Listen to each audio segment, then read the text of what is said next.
de 1h, a partir de 19 às 20 horas.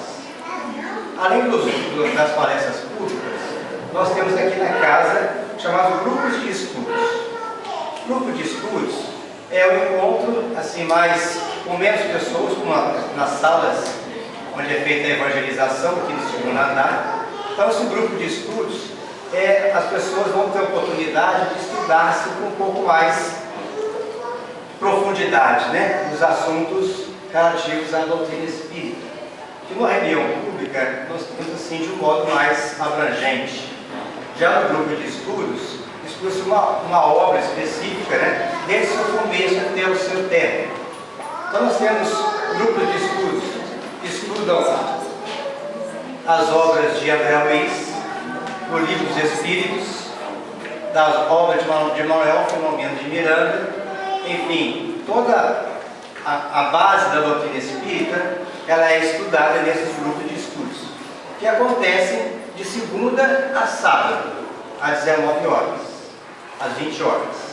Existe um grupo de estudo também, que é efetuado aqui na terça-feira à tarde. Então, quem não pode vir à noite, na terça-feira à tarde, nós temos aqui um encontro estudando as obras básicas da doutrina espírita.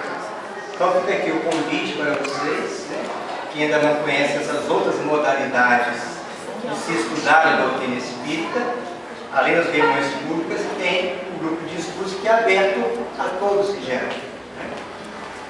E de ano em ano nós temos um estudo específico. Né? Esse ano estamos tendo o curso básico de Espiritismo, que é baseado no Livro dos Espíritos, nas obras básicas da doutrina espírita. No ano seguinte, quando termina o curso básico, vem o COEM, que é o curso de orientação e educação da mediunidade. Então, esse curso, o COEM, prepara, né, a todos nós para sermos futuros trabalhadores das reuniões mediúnicas.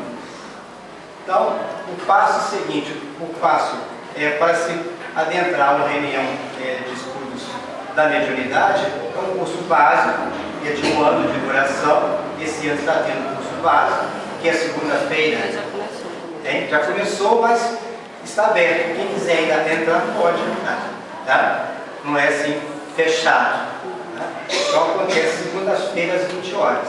É o curso básico de doutrina espírita, baseado exclusivamente no Livro dos Espíritos, no Livro dos Médiuns, no Evangelho, no Pentateuco da doutrina espírita. Né? E no ano que vem vai ser o COEM, que é o curso de orientação e educação da mediunidade. Quem quiser conhecer, né, a mais profundidade as questões da mediunidade, tem esse curso que vai começar no ano que vem. A inscrição é sempre no final do mês, de novembro, dezembro, tem inscrições abertas a todos. Não há nenhum pré-requisito. O pré-requisito é a boa vontade, né, de conhecer o doutrina espírita. Tá bom? Fica aqui o convite, nosso companheiro Elson agora vai assumir aqui a tribuna e tenha um bom estudo. Seja bem-vindo. Uma boa noite a todos.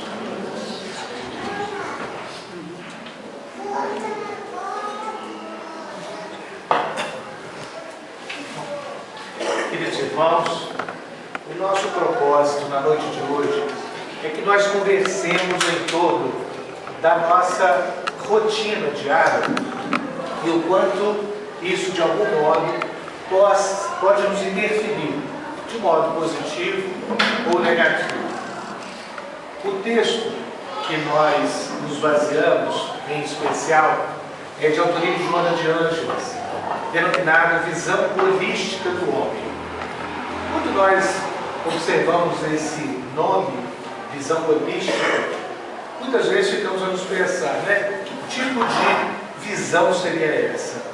O termo holístico, ele quer traduzir uma visão do todo, uma visão que procure nos mostrar o homem na sua totalidade, tanto no aspecto espiritual quanto no aspecto humano. E a partir daí, a influência que há do nosso pensamento, das nossas atitudes no nosso organismo material. Assim, nós começamos a percebê-lo além das partes, ou seja, não somente aquilo que o nosso olho material nos permite perceber, mas também aquilo que o Evangelho, através da doutrina espírita, nos permite notar e compreender. Nós vamos iniciar o nosso estudo falando um pouco da Dona Maria das Dores. Como todo mundo pode perceber, é uma senhora muito simpática, né? Ou nem tanto assim. A Dona Maria das Dores, como o seu próprio nome transmite, era uma senhora que tinha muitos problemas de saúde. Até aí, tudo bem. O problema é como que a Dona Maria encarava as suas dores, os seus problemas de saúde. Ela tinha por hábito queixar-se dos seus problemas. E de tanto ouvir a Dona Maria se queixar, todos os seus familiares já estavam bastante aborrecidos, chateados. Quem aqui gosta de estar ao lado de uma pessoa queixosa, enjoada? Acho que ninguém, né? Todo mundo quer estar do lado de uma pessoa que seja feliz, uma pessoa que sorria, que de alguma forma compartilhe satisfação. Mas como a gente vê, não era bem o caso dela.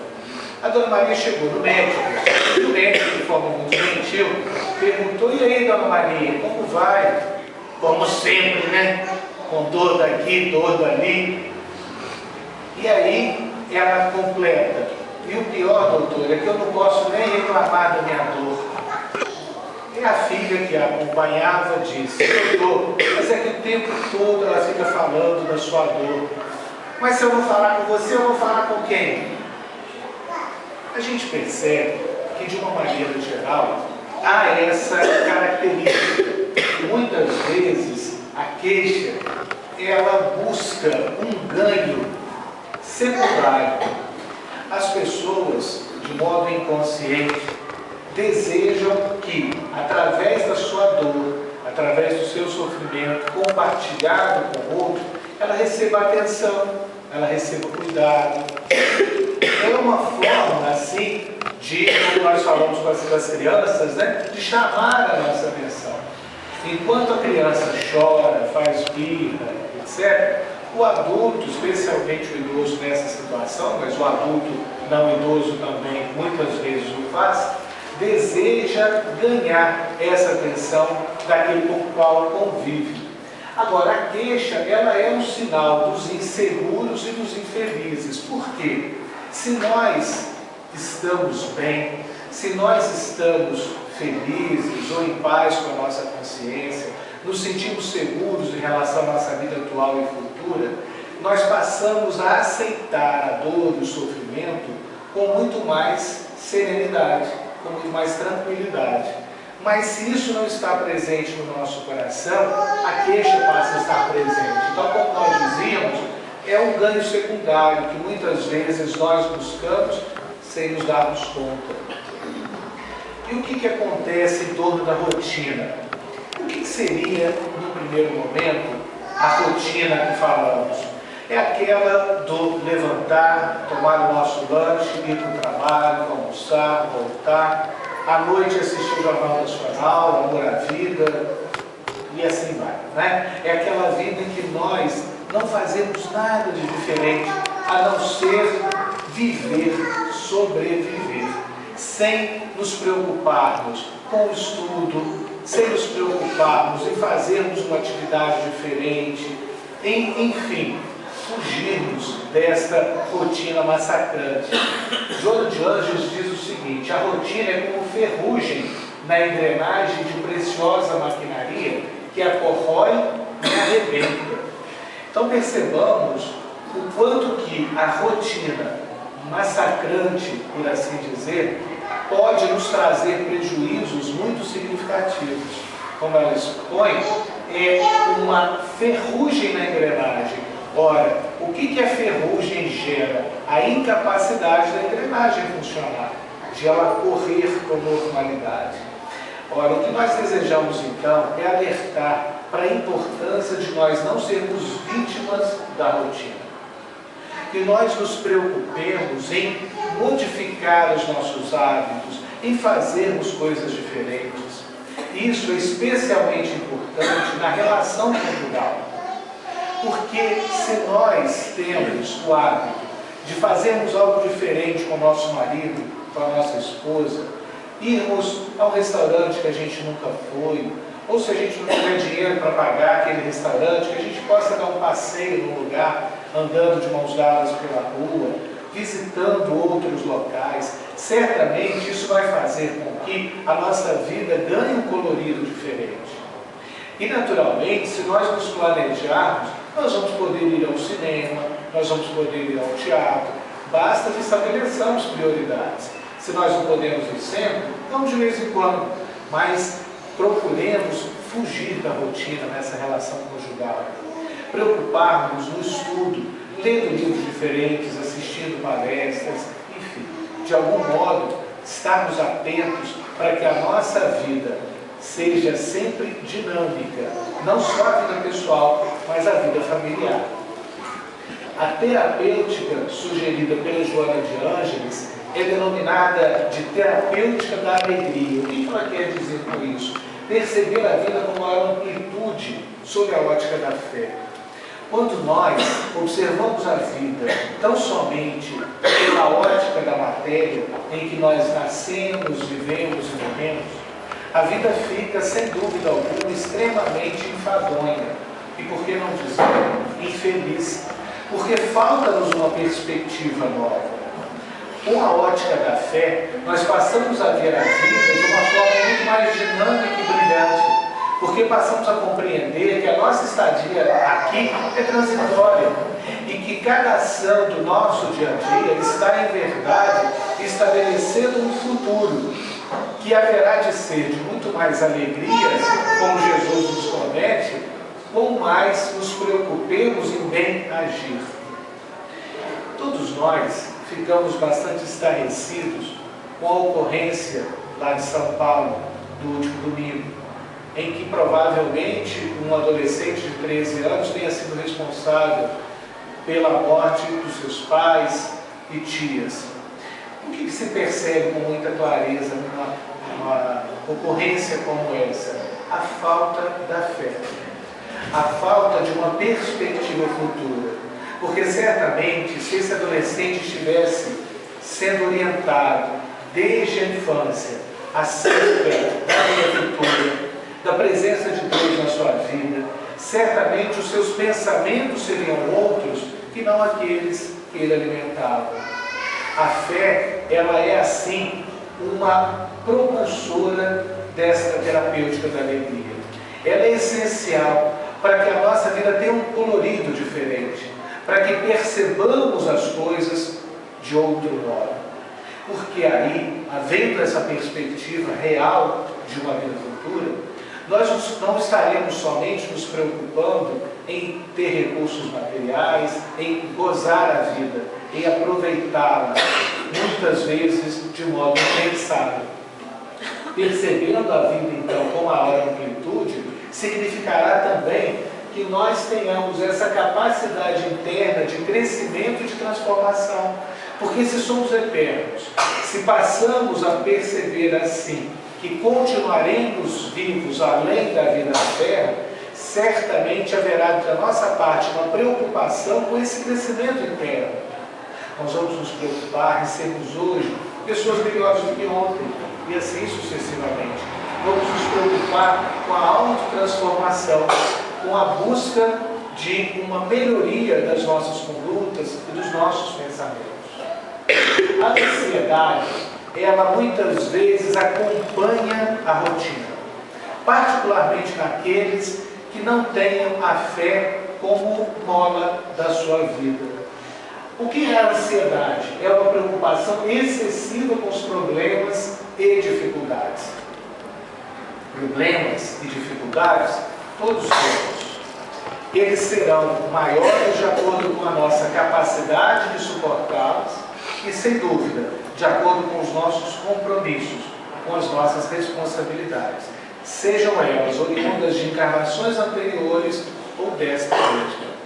O problema é que, muitas vezes, esses problemas e dificuldades trazem-nos preocupação excessiva, O que é a pré-ocupação? É nos ocuparmos previamente de um problema que muitas vezes não existe. Ou se existe, a nossa pré-ocupação não vai mudar. Se eu tenho, por exemplo, um familiar doente em casa, imaginemos um pai que está numa doença terminal. Se eu preocupar-me excessivamente com ele, eu não vou mudar o quadro. E vou sofrer, vou estar triste e compartilhar essa tristeza com ele. Muito melhor será, avaliando sob a ótica da fé, que aquela é uma oportunidade de aprendizado para o meu pai. É uma oportunidade em que ele vai sublimar, suportando as dores e problemas. E, mais que isso, uma oportunidade para que eu conviva com ele, para que eu possa priorizá-lo, porque muitas vezes nós não o fazemos. Passamos a nossa rotina a nos preocupar com os trabalhos, com os ganhos materiais para a subsistência e muitas vezes deixamos numa prioridade menor a convivência familiar. Então, talvez essa doença terminal seria aquela oportunidade para estreitarmos os nossos lares afetivos. Essa deve ser a nossa visão, e não a visão de preocupação. Será que meu dinheiro vai dar esse mês? Será que se eu sair eu vou ter isso ou aquele problema? Será que se eu for para a rua essa hora eu vou ser assaltado? Nós não temos que ter esse tipo de preocupação. Temos que ter a fé, cientes de que estaremos sempre sob a assistência da espiritualidade maior, se nós a buscarmos com a nossa fé ou o nosso pensamento positivo. Então, vivamos a vida sem que isso nos traga angústia, essa ansiedade negativa. As consequências fisiológicas da ansiedade são claramente expostas pela medicina. O que a gente aprende é que quando nós temos uma ansiedade muito grande, há no nosso organismo a percepção de perigo. E quando temos essa percepção de perigo, é liberada por essas pequenas glândulas chamadas suprarrenais um hormônio muito conhecido, que é a adrenalina. A adrenalina, ela foi desenvolvida para que nós tenhamos uma maior capacidade de reagir ao perigo. Vamos imaginar, por exemplo, o homem das cavernas que precisasse de lutar com um animal feroz. Ele precisaria de muita adrenalina para enfrentar aquele momento de dificuldade. Então, diante desse perigo, o organismo libera adrenalina para que haja uma taquicardia, um aumento da capacidade de força muscular, também, se houver necessidade, para que ele possa correr e fugir desse perigo. Mas percebamos, essa é uma situação de perigo, uma situação transitória. Por quê? A taquicardia, vasodilatação e o aumento do nível de tensão são necessários. Mas se nós nos mantivermos assim o tempo todo, o que vai acontecer com o nosso organismo? Ele vai entrar em colapso, nós vamos ficar doentes, porque ele não foi feito para estar sob tensão o tempo todo. E nós o fazemos ficar sob tensão o tempo todo, muitas e muitas vezes. E aí o que vai acontecer? A gente começa a ter um monte de problema. Eu passo a ter, por exemplo, dor de estômago. E aí vai dando aquela azia, aquela queimação, que sobe pelo esôfago, vem aqui na boca, né? E se a gente não cuida, isso acaba virando uma úlcera. Algumas pessoas têm diarreias, então no momento de maior preocupação ela não consegue ficar sem ir ao banheiro. Outros têm dores de cabeça diárias.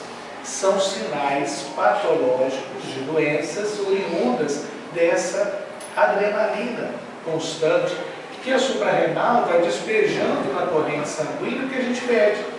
Nós damos a informação para o cérebro o tempo todo de que a gente necessita dessa adrenalina, quando isso não é verdadeiro. Então o nosso corpo fica assim, né? recebendo essa carga, ele fica todo distorcido, cheio de consequências negativas. Aí surgem os problemas emocionais, as neuroses.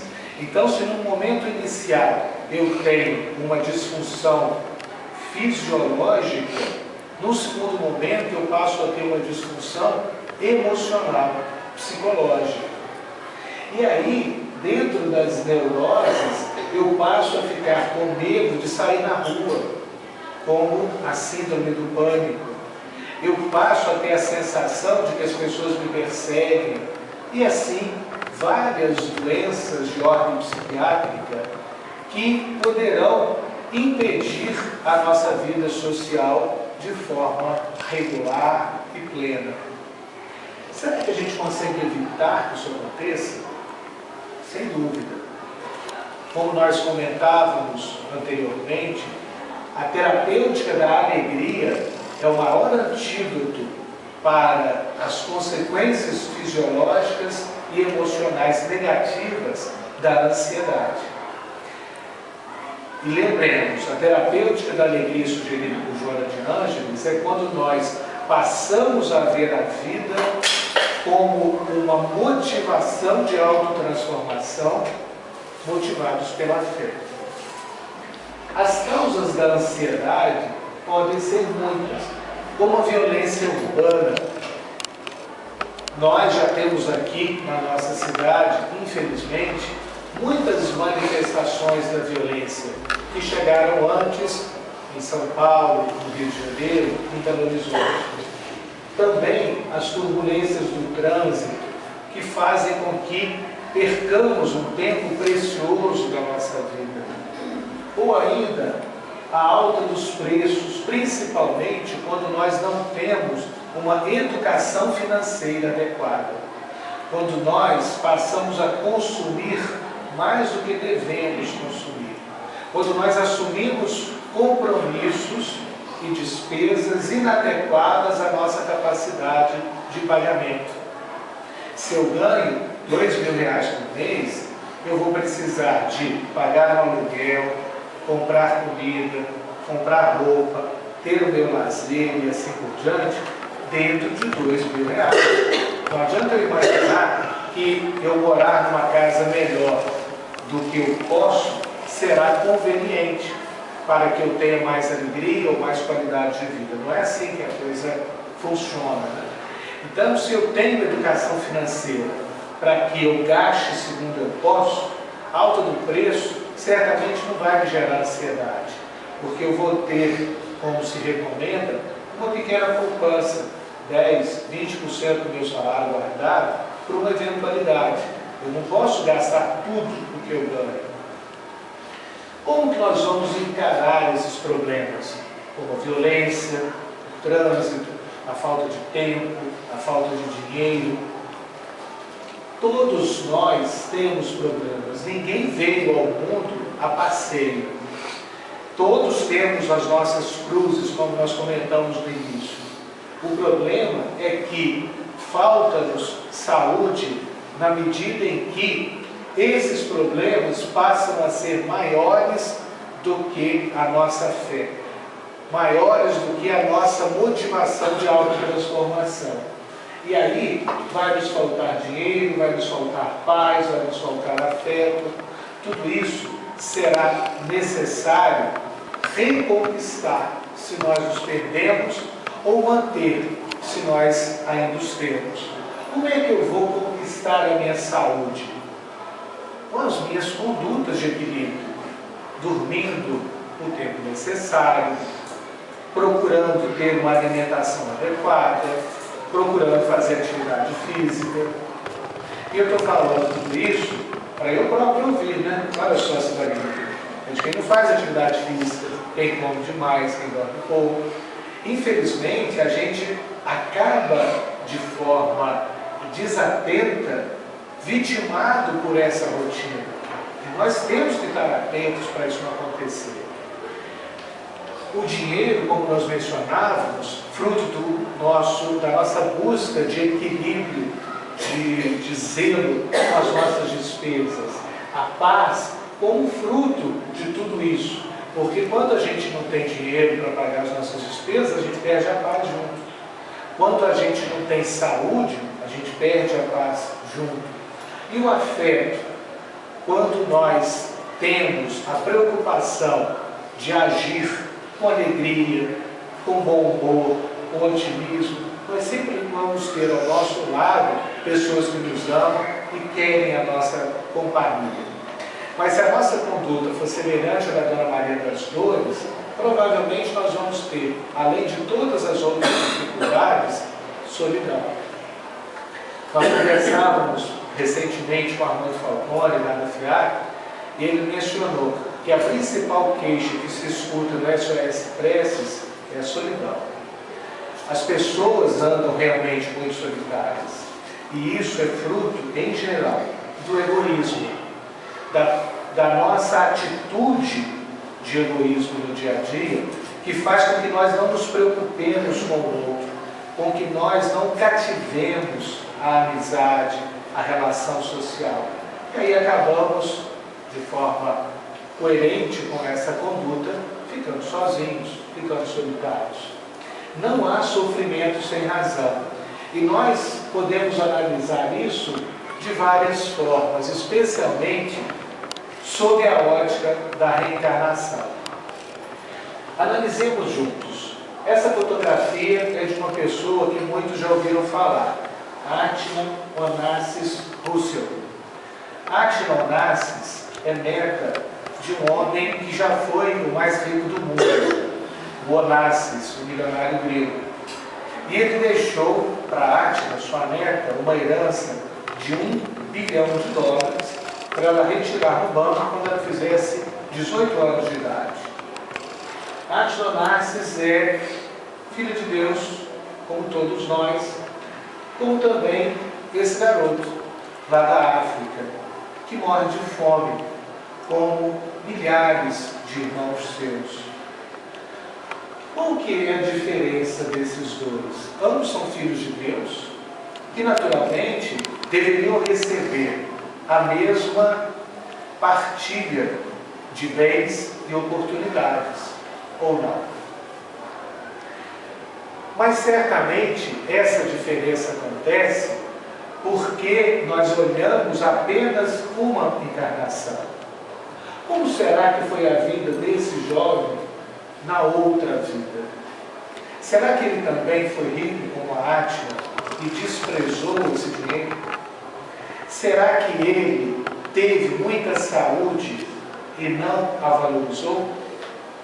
A doutrina espírita permite que entendamos essa diferença tão chocante com a razão e que a aceitemos, ainda que os nossos olhos e o nosso coração nos infelicitem de ver tanta disparidade.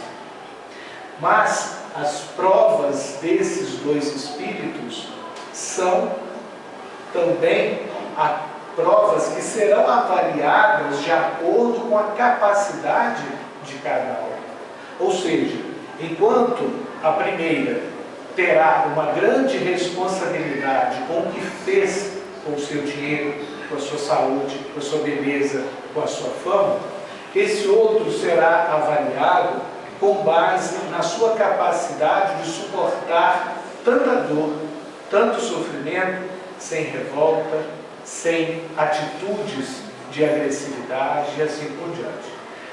Na análise, as condições individuais serão evidentemente levadas em consideração. As nossas provas são diferentes das deles, mas temos as nossas e seremos avaliados da mesma forma, de acordo com a nossa capacidade, com aquilo que aprendemos, com aquilo que temos, com aquilo que somos. Nós vemos inúmeras pessoas com saúde e outras doentes. 18 milhões de brasileiros são asmáticos, 10% da população. É um número absurdo. E essas pessoas, principalmente no inverno, sofrem muito. Por que alguns são saudáveis e outros doentes?